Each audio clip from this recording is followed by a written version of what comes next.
Hello everyone. Welcome to episode 5 of Career Counseling Program with EduMon. For today's session, we have Mr. Samran Mishra from G News with us. Thank you, sir, for joining us today. Sir will be enlightening the students about career in journalism today. Thank you so much, sir, for joining us today. Hello. आप सभी लोगों को देख के बहुत अच्छा लग रहा है। आप प्लीज बात शुरू करें। Okay, sir. So for starting this session, first of all, मैं आपसे ये पूछना चाहूंगी कि वो कौन से बच्चे हैं जिन्हें जर्नलिज्म में करियर ऑप्ट करना चाहिए, यानी कि वो कौन सी पर्सनालिटी ट्रेट्स हैं जो आपको इस करियर के लिए फिट बनाती है। ये तमाम दूसरे करियर्स की तरह अगर मैं बात करूं, किसी को साइंटिस्ट बनना है, किसी को पुलिसिंग में जाना है, किसी को सिविल एडमिनिस्ट्रेशन में जाना है। जर्नलिज्म बहुत ब्रॉड एरिया है, बहुत सारे इसके एस्पेक्ट्स हैं और ये एक ऐसा पहलू है जो मुझे लगता है कि हर इंसान को टच करता है, सोसाइटी के बहुत अंदर तक जाता है। तो ज़रूरी चीज़ें हैं कि आप अपने समाज को बहुत करीब से देखते हो, उनको समझते हो और वो कोशिश करते हो लगातार कि आप ज़्यादा से ज़्यादा चीज़ों के बारे में जानें, बहुत सारे सवाल हों आपके अंदर। ऐसी कोई स्पेशलिटी नहीं है, ऐसी कोई इसके लिए खासियत नहीं है, कोई ये भी नहीं चाहिए कि आपको ये पढ़ाई करनी है, वो पढ़ाई करनी है। हाँ, कुछ तकनीकी पहलू हैं, कुछ टेक्निकल पॉइंट्स होते हैं जो आपको सीखने समझने चाहिए, लेकिन सबसे बड़ी चीज़ है क्यूरोसिटी। सबसे बड़ी चीज़ है लोगों के बीच में जाके उनसे बात करना, छोटी छोटी चीज़ों को समझना, उनसे उलझना और उनके आंसर्स जानना। ठीक है, ये एक तरह का मिशन होता है। अगर आप में से बोलूं करियर से कहीं ज्यादा, तो वो चीज़ें होनी बहुत ज़रूरी हैं आपके अंदर में। Okay sir. सो सबसे पहले जैसे कि आपने कहा कि कोई स्पेसिफिक कोर्स चाहिए नहीं होता, पर फिर भी क्या कोई ऐसा कोर्स है जिसको करने के बाद बच्चे इस फील्ड को एंटर कर सकते हैं। बिल्कुल, मेरा कहने का मतलब ये था कि जर्नलिज्म आप वक्त के साथ सीखते हैं। बिल्कुल, जैसे कि आप कुछ भी किसी भी प्रोफेशन में होंगे, आपको एक्सपीरियंस ही सिखाएगा कि आप उसमें कैसे आगे बढ़ें। लेकिन किसी भी चीज़ को शुरू करने के लिए एक स्टार्टिंग पॉइंट चाहिए होता है आपको। वहाँ आपको जो तमाम सारे यूनिवर्सिटीज़ या कॉलेजेस कोर्स कराते हैं जर्नलिज्म में, बैचलर्स के ऑप्शन हैं, मास्टर्स के ऑप्शन हैं। तो वहाँ पे आपको कुछ तकनीकी पहलू सिखाए जाते हैं, कुछ बारीकियां बताई जाती हैं। यूनिवर्सिटी के कुछ सीनियर लोग होते हैं जो अपने एक्सपीरियंसेस को ऑलरेडी आपसे शेयर करते हैं, जिन्होंने अच्छा खासा वक्त बिताया है। तो चूंकि मुझे लगता है आज का जो जर्नलिज्म है वो बहुत ज़्यादा टेक्निकल भी हो चुका है। पहले अगर मैं प्रिंट मीडिया की बात करूं, जब अखबार होते थे या रेडियो होता था, तो शायद उतनी टेक्निकलिटी नहीं होती थी, उतनी मशीनें नहीं थी पत्रकारों की जिंदगी में। आज बात सिर्फ पेन और कलम से आगे जा चुकी है। आज कंप्यूटर बहुत ज़्यादा यूज़ होता है, ग्राफिक्स के लिए बहुत सारी मशीनें हैं, बहुत सारे नए नए सॉफ्टवेयर यूज़ होते हैं। अगर आप कैमरा में हैं, कैमरा पर्सन बन रहे हैं, तो वो सारी चीज़ें भी हैं। तो इसलिए आपको ये सब कुछ समझना, आपको टेक सेवी होना जरूरी है। डिजिटल मीडिया आ रही है, तो उसके लिए भी नई नई चीज़ें आपको जाननी समझनी चाहिए होती हैं।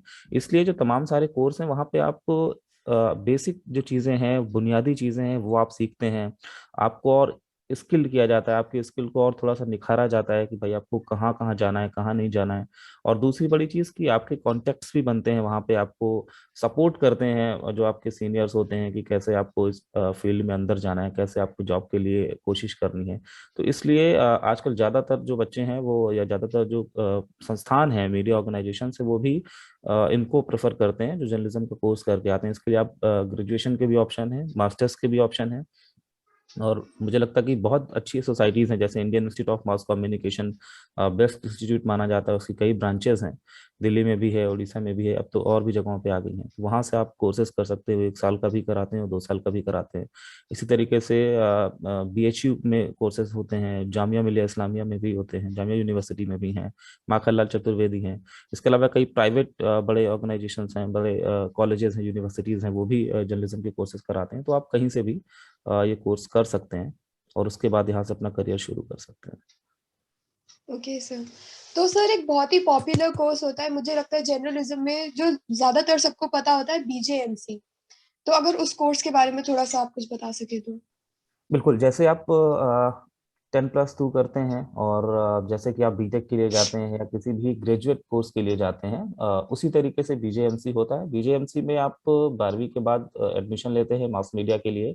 ज़्यादातर जगहों पे जो डिग्री कोर्सेज होते हैं वो 3 साल के होते हैं। इसके अलावा कहीं कहीं पे डिप्लोमा कोर्सेज भी होते हैं जो 1+ या 2+ ईयर्स के होते हैं। तो BJMC में आपको बहुत सारी चीज़ें सिखाई जाती हैं। इसमें थ्योरेटिकल पार्ट्स भी होते हैं, यानी जर्नलिज्म कहाँ से शुरू हुआ, हिस्ट्री क्या है, और कौन कौन से आपको जो बुक्स हैं, पढ़ने की आदत भी लगाई जाती है, आपको लाइब्रेरी में जाते हैं तो उस तरह का माहौल होता है, वो भी सीखते हैं। इसके अलावा मीडिया लॉ, क्या करना चाहिए क्या नहीं करना चाहिए, तमाम सारी चीज़ें आप सीखते हैं, एथिक्स सीखते हैं। फिर इसमें आपको साथ के साथ में, जैसे आप यूजुअली जितने भी बीजेएमसी के कोर्सेज होते हैं वो आपको कॉमन चीज़ें कराते हैं, यानी कि वो प्रिंट भी सिखाते हैं आपको और टीवी की जानकारी भी देते हैं। और अब बहुत सारे यूनिवर्सिटीज़ और कॉलेजेस जो हैं वो डिजिटल मीडिया को भी इक्वली इंपॉर्टेंस देते हैं। तो वहाँ पे आपको फिर उनकी बारीकियां भी बताई जाती हैं कि कैमरा कैसे ऑपरेट करना है, या एडिटिंग सॉफ्टवेयर्स कैसे हैंडल करने हैं, या आपको रिपोर्टिंग करनी है तो कैमरा कैसे फेस करना है, या एंकरिंग करनी है तो कैमरा कैसे फेस करना है। ये सारी सारी चीज़ें भी सिखाई जाती हैं। बीजेएमसी के बाद अगर आप बीजेएमसी नहीं करना चाहते हैं, इसके लिए कोई ऐसा कुछ नहीं है कि आप अगर आप जैसे किसी बीटेक करना चाहते हैं तो आपको साइंस में होना चाहिए, मेडिकल में जाना चाहते हैं तो आपके लिए स्पेसिफिक जो चीज़ें हैं वो होनी चाहिए। यहाँ पे ऐसा कुछ भी नहीं है। आप साइंस स्ट्रीम से भी आके जर्नलिज्म शुरू कर सकते हैं, आप आर्ट से आके भी शुरू कर सकते हैं, और आप किसी भी स्ट्रीम से हो, कॉमर्स से हो, तो भी आप जर्नलिज्म शुरू कर सकते हैं। अगर आप ऑलरेडी बैचलर हैं किसी भी स्ट्रीम में, तो उसके बाद आप एमजेएमसी कर सकते हैं, या उसके बाद डिप्लोमा कोर्सेज हैं मास्टर्स के लिए, तो वहाँ पे भी आ सकते हैं। ओके सर, तो मतलब किसी भी स्ट्रीम के बच्चे 10+2 यानी 12th के बाद इस कोर्स को कर सकते हैं, कोई स्पेसिफिक कोर्स या स्ट्रीम ऑप्ट करने की जरूरत नहीं है। Okay, thank you so much sir. तो सर, इन कोर्सेज को ऑप्ट करने के लिए जो एडमिशन प्रोसेस होता है वो क्या होता है? मतलब मेरिट बेस्ड एडमिशन होते हैं या फिर एंट्रेंस एग्जाम्स होते एंट्रेंस एग्जाम होते हैं। अभी तक ऐसा कोई इसका कॉमन एंट्रेंस टेस्ट नहीं है, जैसा कि हम नीट के केस में देखते हैं या आईटीजेई के केसेस में देखते हैं। यहाँ पे हर इंस्टीट्यूट के अपने एंट्रेंस एग्जाम होते हैं। जैसे आईएमएमसी के अपना टेस्ट होता है, काफ़ी टफ माना जाता है वो। मेरे ख्याल से 30 सीटें वहाँ पे होती हैं बैचलर्स के लिए। इसी तरीके से जामिया के भी अपने अलग टेस्ट होते हैं, बीएचयू के अपने अलग टेस्ट होते हैं। लगभग हर इंस्टीट्यूट अपना अलग अलग टेस्ट कराते हैं। बेसिक चीज़ें पूछी जाती हैं, करंट अफेयर्स होते हैं उनमें से, जीएस के कुछ बहुत जो जरूरी सवाल होते हैं वो होते हैं। इसके अलावा आपकी वोकेबलरी पर की जाती है कि आप वो कितना पढ़ते हैं। ट्रांसलेशन एक बहुत ज़रूरी हिस्सा है जर्नलिज्म में। अगर आप ट्रांसलेशन नहीं कर पाते हैं या उसमें अनुभव नहीं रखते हैं तो थोड़ी सी चीज़ें मुश्किलें होती हैं, तो वो यूजुअली करवाया जाता है। और ये परखा जाता है कि उसकी एनालिटिकल जो पावर है लड़के की या बच्चे की, जो स्टूडेंट है वो कितनी है, वो चीज़ों को कैसे एनालाइज करता है। अगर एक सीन दिया जाता है तो वो उसको अपने हिसाब से कैसे देखता है, इन उसकी डेप्थ को परखा जाता है। तो ये कई सारे तरीके हैं। सामान्य तौर पे इन्हीं तरीके से एग्जाम होते हैं, एंट्रेंस होते हैं। कुछ खास इसकी तैयारी भी नहीं होती। अगर आप सारी चीज़ों को लगातार पढ़ते रहें, जनरल स्टडीज़ को अपनी अच्छे से रखें, और भाषा पे थोड़ी सी पकड़ रखें। अगर आप हिंदी में, मैं ये जरूर कहना चाहता हूँ कि अगर आप हिंदी में जर्नलिज्म करना चाहते हैं या इंग्लिश में चाहते हैं, तो आपकी लैंग्वेज पे कमांड अच्छी होनी चाहिए। और पढ़ना लिखना आपको बहुत ज़रूरी है। आप कम से कम पढ़ते हो तो वो आपके लिए बहुत फायदेमंद रहेगा। हैं? तो बेसिकली लैंग्वेज पे आपका कमांड होना चाहिए, चाहे आप हिंदी में जाएं चाहे इंग्लिश में जाएं, बस जिसमें भी जाए उसमें आप बेस्ट करें। ओके सर, उसके बाद मैं आपसे पूछना चाहूंगी कि what are the different departments in this particular field? मतलब क्या क्या जॉब अपॉर्चुनिटीज है इस फील्ड में? जैसे कि आपने कहा बहुत सारे काम होते हैं, कुछ फेस एंकर्स होते हैं, कुछ लोग ऑन फील्ड रिपोर्टर्स होते हैं, कैमरामैन होते हैं। तो थोड़ा सा और इसके बारे में कि एग्जैक्टली क्या क्या अपॉर्चुनिटीज है। बिल्कुल। बाहर से तो हमें सिर्फ जर्नलिज्म दिखता है। आप अपनी टीवी स्क्रीन पे देखते हैं तो कुछ खबरें चलती दिखती हैं, या अखबार पढ़ते हैं सुबह तो खबरें होती हैं, डिजिटल में भी आते हैं तो वही चीज़ें होती हैं। लेकिन उसके अंदर एक बहुत पूरी एक अलग तरह की दुनिया काम करती है। अगर मैं टीवी में काफ़ी वक्त से जुड़ा हूँ, मैंने अखबार में भी काम किया है शुरुआती दौर में, तो मैं ये बता सकता हूँ कि बहुत अंदर बहुत बड़े बहुत सारे डिपार्टमेंट्स होते हैं, बहुत सारे अलग अलग लोगों के काम होते हैं, उनका सबका एफर्ट आके टीवी में दिखता है। यूजुअली हमें स्क्रीन पे जो दिखता है हम वही जानते हैं। तो एंकर्स होते हैं, आपको दिखते हैं, ठीक है। इसी तरीके से आप रिपोर्टर्स होते हैं, बट उनके पीछे कैमरा पर्सन की टीम होती है। उनके पीछे टेक्निकल लोग होते हैं, ग्राफिक्स के लोग होते हैं, जो ग्राफिक आर्टिस्ट होते हैं। जो टीवी पे आप जितना कुछ written देखते हैं, जितने कुछ ग्राफिक देखते हैं, वो सारे उनकी तरफ से आते हैं। इसी तरीके से प्रोड्यूसर्स होते हैं, स्क्रिप्ट राइटर्स होते हैं, जो आपकी खबरों को प्रॉपर तरीके से मेंटेन करते हैं। उनको जो रॉ इनपुट आता है उसको टीवी में या अखबार में चलाने के लायक उसका जो फाइनल आउटपुट होता है वो तैयार करते हैं। इसी तरीके से एडिटर्स होते हैं, वीडियो एडिटर्स होते हैं। तो एक बहुत बड़ी टीम होती है। और मेरे ख्याल से अगर आप सीधे तौर पे देखें तो हम दो तरीके से इनको बांटते हैं, एक एडिटोरियल डिपार्टमेंट और एक टेक्निकल डिपार्टमेंट। एडिटोरियल में हमारे रिपोर्टर्स, एंकर्स, प्रोड्यूसर्स, जो कि शोज बनाते हैं, बुलेटिन्स बनाते हैं, वो वो सब लोग आते हैं। फिर टेक्निकल्स की बात करें तो वहाँ पर एडिटर्स होते हैं, वीडियो एडिटर्स होते हैं, ग्राफिक आर्टिस्ट होते हैं और कैमरा पर्सन्स होते हैं। इसके अलावा बहुत सारे क्रू मेंबर्स होते हैं, इंजस्ट के लिए लोग होते हैं, लाइब्रेरीज मेंटेन करने का काम होता है, रिसर्च के लोग होते हैं। इवन मेकअप आर्टिस्ट बहुत बड़ी भूमिका निभाते हैं पूरे टीवी चैनल्स की, अगर मैं बात करूँ तो ये टीवी की इंडस्ट्री, इसमें इतने सारे डिपार्टमेंट्स होते हैं। अब वो कई बार आपका इंटरेस्ट जब आप कोर्स कर रहे होते हैं तो सामने आ जाता है कि मुझे क्या पसंद है। कई बार जब अपॉर्चुनिटी मिलती है तो वहाँ आप तय करते हैं कि आपको क्या करना है। और बहुत बार बहुत सारी चीजें मौकों पर निर्भर करती हैं कि आपको मौके कहाँ मिले। एग्जैक्टली क्या अपॉर्चुनिटी आपको मिल रही है, क्या आप बिल्कुल लेना चाहते हैं उसके अगेंस्ट में। बिल्कुल तो सर जैसे आपने बताया, तो मतलब बहुत ही बड़ा एक सेक्टर ऑफ एम्प्लॉयमेंट जनरेशन है जर्नलिज्म, आई वुड से, बिल्कुल। क्योंकि बहुत सारी पॉपुलेशन को इसने एम्प्लॉय कर रखा है इस वक्त। ओके सर, तो एक थोड़ा सा नेगेटिव क्वेश्चन पूछना चाहूंगी मैं, कि जैसे बॉलीवुड में हमने देखा जर्नलिज्म बहुत एक पॉपुलर फील्ड है, जस्ट लाइक बॉलीवुड बहुत फेम भी है इसमें। तो जैसे बॉलीवुड में हम सभी को पता है कि नेपोटिज्म, सोर्सेज, इस तरीके की बहुत सारी स्ट्रगल होती है। तो क्या जर्नलिज्म में भी कुछ ऐसे नेगेटिव फैक्टर्स है जो ग्रोथ को इम्पैक्ट करते हैं इस तरीके से? मुझे लगता है कि किसी भी फील्ड में, नॉट ओनली इन जर्नलिज्म, आप खुद ऐसे हैं जो अपनी ग्रोथ को सबसे ज्यादा प्रभावित करते हैं, वो चाहे नेगेटिव वे में हो या पॉजिटिव वे में हो। ऐसा होता है, बहुत सारे लोग हैं जिनके अपने सोर्सेज हैं या जिनके साथ में कुछ किसी के कुछ लोग सीनियर्स हैं यहाँ पे ऑलरेडी काम कर रहे हैं, तो उन चीज़ों की मदद भी मिलती है और उनका फायदा भी होता है कई बार लोगों को। लेकिन जैसे मैं अपनी बात करूं तो मेरा कोई नोन नहीं था इस इंडस्ट्री में, लेकिन फिर भी हम यहाँ पे सरवाइव कर रहे हैं और अच्छे तरीके से काम कर रहे हैं। और लगभग लगभग मैंने बहुत वक्त तक रिपोर्टिंग की है, स्टेट्स मैनेज किए हैं और अभी जी न्यूज़ में डीएनए शो के साथ में जुड़ा हूँ। तो इसी तरीके से और भी मेरे तमाम जानने वाले लोग हैं जो बिल्कुल यंगस्टर्स हैं और जिनके अंदर प्रतिभा थी, टैलेंट है और उनको मौके मिले हैं, वो अच्छी अच्छी जगहों पे दिख रहे हैं और अच्छा काम कर रहे हैं। तो मुझे लगता है कि ज्यादातर लोग जो हैं वो आपको आपके टैलेंट के बेस पे मौके देते हैं, आपकी काबिलियत के दम पे आपको चांस देते हैं। और बहुत हद तक ये तय करता है आपको, आपके ऊपर कि आप उसको, उन मौक़ों को कैसे आगे बढ़ाते हैं, कैसे आप उनको कैश करते हैं। और सबसे बड़ा पहले यही है कि आप खुद को कैसे इस इंडस्ट्री में जिंदा रखते हैं, उसके लिए आप खुद कितना अपडेट रहते हैं, कितने आप जो चैलेंजेस हैं उनको एक्सेप्ट करते हैं।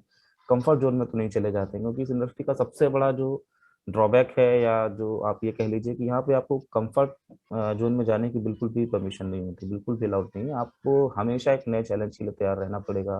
वो जो ईगर है काम करने की या खबरों को ढूंढने की, वो आपकी हमेशा जिंदा रहनी चाहिए। उसके बिना चीज़ें मुश्किल हो जाती हैं, फिर आप एवरेज होते चले जाते हैं। तो ये एक अंतर है। और अब डिजिटल मीडिया आ गया है, तो मैं इस मामले में भी कहता हूँ कि अब एम्प्लॉयमेंट और भी बढ़ा है, अब और भी लोगों को चाहिए, क्योंकि मार्केट में ज़रूरत है। बहुत सारे लोगों ने अपने अपने ऑर्गेनाइजेशन भी शुरू किए हैं। तो अब वो जो नेपोटिज्म वाली चीज़ें हैं वो थोड़ी सी और कम हुई हैं, क्योंकि अच्छे लोग इंडस्ट्री में चाहिए, अच्छे लोग नहीं होंगे तो काम नहीं चलेगा। तो बेसिकली हर्डल्स तो हर जगह पर है, पर अगर आप में टैलेंट है तो कोई आपको रोक नहीं सकता है। बिल्कुल। जी sir, thank you so much for this answer. मुझे लगता है बहुत सारे बच्चों को इससे बहुत एक इंस्पिरेशन मिली होगी और बहुत पावर मिली होगी कि नहीं, अगर हम में टैलेंट है तो हम कर सकते हैं। ओके सर, तो इसके बाद मैं पूछना चाहूंगी कि बहुत सारे स्ट्रगलिंग न्यू कमर्स हैं इस इंडस्ट्री में। एक टाइम पर आप भी रहे होंगे स्ट्रगलिंग न्यू कमर, तो उस एक्सपीरियंस से अगर आपके पास कुछ एडवाइसेस हैं उन नए लोगों को देने के लिए, कुछ मोटिवेशंस हैं जो उनको इस इंडस्ट्री में आगे बढ़ने की हिम्मत देते रहेंगे, तो प्लीज। देखिए तान्या, मुझे लगता है जो मौजूदा वक्त है, सिर्फ जर्नलिज्म के लिए नहीं, लगभग हर करियर के लिए, हर फील्ड के लिए, जो एक बहुत सेफ नौकरियां और करियर के पॉइंट ऑफ व्यू सब चीज़ें उतनी रही नहीं है। जर्नलिज्म भी उसका एक हिस्सा है। यहाँ पे चीज़ें थोड़ी ज़्यादा अस्थिर हैं, बहुत स्टेबल चीज़ें नहीं रहती हैं, क्योंकि जिस चीज़ में जितनी तेजी होगी, जितना तेज काम होता है, उसके जो रिएक्शंस होते हैं वो ना भी वैसे ही होते हैं। डायनामिज्म हो बिल्कुल जाता है। बिल्कुल बिल्कुल। तो जर्नलिज्म के साथ भी ऐसा है। और चूंकि बहुत ऑर्गेनाइज्ड इंडस्ट्री नहीं है जैसा कि आईटी सेक्टर है या कोई और सेक्टर है, तो इस वजह से नौकरियों का भी बहुत लोग कई बार परेशान होते हैं जब वो आप किसी ऑर्गेनाइजेशन से या किसी इंस्टीट्यूट से पढ़ के निकलते हैं। जो फ्रेशर होते हैं खास तौर पे, उनके लिए पैर जमाना थोड़ा सा मुश्किल होता है। हम लोगों ने भी काफ़ी वक्त तक स्ट्रगल तो नहीं कहूँगा, लेकिन अलग अलग ऑर्गेनाइजेशंस में काम किया, अलग अलग स्थितियों में काम किया। जो मनचाहा काम चाहते थे वो नहीं मिला, कई बार लगता था कि अरे कहाँ आ गए, यहाँ नहीं होना चाहिए था, ये तो हम करना ही नहीं चाहते थे। लेकिन फिर बात यही होती है कि अगर आपको एक सफर तय करना है, आपको अपनी मंजिल तक पहुंचना है, तो जरूरी नहीं आपको क्लियर पाथ मिले, एकदम हाईवे मिले, है ना, आप वहाँ पे आप फुल स्पीड में दौड़ जाएं। कई बार आपको हो सकता है लेफ्ट लेनी पड़े, कई बार हो सकता है आपको वॉक करना पड़े, कई बार हो सकता है आपको पगडंडियों से जाना पड़े। तो अल्टीमेटली आपके पास एम ये होना चाहिए कि आपको अपनी मंजिल तक पहुंचना है, और वहां तक पहुंचना है उसके लिए कोई भी रास्ता आपको लेना है, हर उस चीज को पकड़ना है जो आपको उसके करीब ले जाए। तो एक तो ये चीज होती है। दूसरा, मेरे बहुत सीनियर टीचर हैं, बहुत बड़े जर्नलिस्ट हैं, तो वो हम लोगों को पढ़ाते थे। तो वो उतने सीनियर थे, उन्होंने बहुत सारी बुक्स लिखी हैं, और बहुत गांधीवादी जर्नलिस्ट हैं। तो उन्होंने एक बार बोला कि इतने पूरे करियर के वक्त में मैं कम से कम 4 से 5 साल ऐसे रहे, अगर मैं काउंट करूं, जब मैं मेरे पास में कोई जॉब नहीं थी, मैं खाली था। तो हमने पूछा, सर फिर तो लगता होगा कि आप छोड़ के वापस चले जाएं। तो उन्होंने, उनका हर बार ये कहना था कि ऐसा होता है कि आपको लगता है कि हम कहाँ आ गए, क्योंकि सर्वाइवल की चीज़ें होती हैं। लेकिन उसका हमने अपने लिए फ़ायदा, अपने लिए हमने उस वक्त का इस्तेमाल किया। मैंने बुक्स पढ़ी, मैंने अपने आप को और निखारा। जो टाइम था मैंने उसको दूसरी चीज़ों में लगाया, और उसका फ़ायदा ये हुआ कि मैंने उस दौरान 2 से 3 किताबें लिख दी। तो जो फ़ायदा मुझे जॉब में रह के हो सकता था, उससे कहीं ज़्यादा हो गया, और आप इस्टेब्लिश भी हो गए। तो अल्टीमेटली दिमाग में आपको यही चीज़ रखनी है कि हाँ, मैं मानता हूँ कि ये सिर्फ करियर नहीं है। अगर आप सिर्फ करियर बनाना चाहते हैं, सिर्फ ग्लैमर के लिए आना चाहते हैं, तो थोड़ी सी चीज़ें अलग हैं। फिर आपकी किस्मत बहुत अच्छी है तो वो अलग बात है, लेकिन आपको तैयार रहना चाहिए कि सिर्फ एक करियर नहीं है, उसके लिए फिर आपके पास में बहुत सारी और नौकरियों का ऑप्शन है। जर्नलिज्म कुछ अलग चीज़ है, जहाँ पे आप लोगों से जुड़े होते हैं, उनकी बातें करते हैं, मिशन है, बहुत चैलेंजेस फेस करने होते हैं आपको। कई बार आप हमारा आप देखिए, यूक्रेन और रशिया के बीच में जो वॉर चल रहा है, हमारे बहुत सारे जर्नलिस्ट हैं होटल्स में फंसे हुए हैं, उनके पास में खाने की चीज़ें भी नहीं है, बट वो एक भूख है उनकी जो उनको जिंदा किए हुए है कि नहीं, हमें रिपोर्टिंग करनी है, खबरें पहुंचानी है। तो ये एक अलग तरह की नौकरी है, और आपको यही ये होना बहुत जरूरी है आपके अंदर, और ये चीज़ रहेगी तो आप कभी पीछे नहीं रहेंगे। बाकी अच्छा और बुरा वक्त इस इंडस्ट्री में हमेशा आता है, और दोनों वक्त को एंजॉय करना चाहिए। बुरे वक्त में आपको सीखना चाहिए, और अच्छे वक्त को विनम्रता के जी। साथ बिताना चाहिए। जी। एक तो चीज मैं जैसे और ऐड कि करना मतलब, चाहता हूँ कि हाँ जी, हाँ जी। शायद हमने मिस किया है, मॉस मीडिया जो है सिर्फ जर्नलिज्म तक नहीं है, इसके अलावा भी अब बहुत सारी जो चीजें हैं वो इसमें एड ऑन हो रही हैं, चाहे वो एडवर्टाइजिंग सेक्टर हो या बाकी चीजें हो। पीआर बहुत बड़ा इमर्जिंग सेक्टर हुआ है, तो लोग यहाँ से वहाँ भी स्विच हो जाते हैं यूजुअली। तो जो नौकरियों का दायरा है वो काफी बड़ा हुआ है। तो बेसिकली बढ़ता जा रहा है इस इंडस्ट्री में स्कोप। पर अगर आपको as a career, as a job इसे करना है तो नहीं करना चाहिए। अगर आपका पैशन है जर्नलिज्म, अगर आप इसको एज अ पैशन फॉलो करना चाहते हैं थ्रू आउट योर लाइफ, तभी आपको इसके लिए जाना चाहिए। बिल्कुल, तभी आप सामान्य नहीं रहेंगे, ऑर्डिनरी नहीं रहेंगे, आप और लोगों की तरह सिर्फ नौकरी नहीं करते रहेंगे। अगर आप नौकरी करना चाहते हैं, ऑप्शंस आपके पास में हैं। बहुत सारे लोग हैं जो सिर्फ नौकरी करते हैं, इनको 9 to 5 PM जॉब करनी है और कर भी रहे हैं। इनके पास में अच्छी सी गाड़ी होनी चाहिए, घर होना चाहिए, और एक सेटल्ड लाइफ होनी चाहिए, वो कर रहे हैं। लेकिन जो जर्नलिस्ट है ना, वो जो ये सोच के आते हैं कि उनको कुछ अलग करना है, उनकी खबरें ऐसी हों कि लोगों पे असर पड़े, सरकारों पे असर पड़े, तो वो लोग मेहनत करते हैं, वो लोग कंफर्ट नहीं देखते अपना, कई बार पैसों की परवाह नहीं करते हैं। और जब ये सब कुछ आप करते हैं ना, तो फिर आपके पास बाकी चीजें भी आती हैं। तो मेरा ये कहने का मतलब है, आप नौकरी करेंगे तो नौकरी की तरह जर्नलिज्म रहेगा, आप जर्नलिज्म करेंगे तो जर्नलिज्म की तरह जर्नलिज्म रहेगा। ओके, सो आई थिंक सारे क्वेश्चंस कवर हो चुके हैं सर। तो थैंक यू सो मच, आपने इतने अच्छे आंसर्स दिए, इतने इंसाइटफुल आंसर्स थे। मैं भी इतना ज्यादा मोटिवेट हो गई हूँ इस करियर को लेके, वरना इतनी सारी अनसर्टनिटीज इस करियर से जुड़ी रहती है कि एक बहुत ही हेजी क्लाउड नजर आता है हमको कि हाँ बहुत मुश्किल है, बहुत ग्लैमरस चीज है और हर किसी के लिए नहीं है। पर आई थिंक बच्चों को बहुत ज्यादा हिम्मत मिली होगी आपका ये सेशन देखने के बाद। Thank you so much sir for this one. And with this I think we like to wrap up. Please give your ending remarks, and thank you so much for motivating thank you ताना, thank you Vrinda, students. आप लोगों ने मुझे बुलाया इस session के लिए, और बहुत अच्छा लगा। आप लोग भी बहुत अच्छा एफर्ट कर रहे हैं, क्योंकि उम्र का एक दौर होता है जब आप 12वीं में होते हैं, या जब मैं इस टाइम पे था, तो बहुत सारी चीजें पता ही नहीं होती थी, किसके पास जाएं, किससे पूछें, कौन गाइड कर सकता है, कौन नहीं कर सकता है, या जो गाइड कर रहा है उसकी लिमिटेशंस भी होती थी। तो कई बार लोग जो बेस्ट जा सकते थे, जो अच्छा कर सकते थे, शायद वो वहां से चूक जाते हैं। तो मुझे लगता है कि ये एक बहुत ज़रूरी चीज़ है, और आप लोग बहुत अच्छा काम इस तरीके से कर रहे हैं कि लोगों को ये बता रहे हैं कि उनको क्या करना चाहिए, किस तरह से करना चाहिए, और एक्चुअल चीज़ें उनको मिल रही हैं। तो इससे लोगों को भी मुझे लगता है बहुत फायदा होगा, और मैं आप लोगों के लिए भी बहुत बहुत शुभकामनाएं कि आप अपना सफर ऐसे ही जारी रखें अच्छे तरीके से, और लोगों को, Thank you, sir. बच्चों को गाइड करते रहें। Thank Thank you you very so much, much. sir. Thank you so much, sir. Thank you, sir, for joining us. Thank you. Thank you.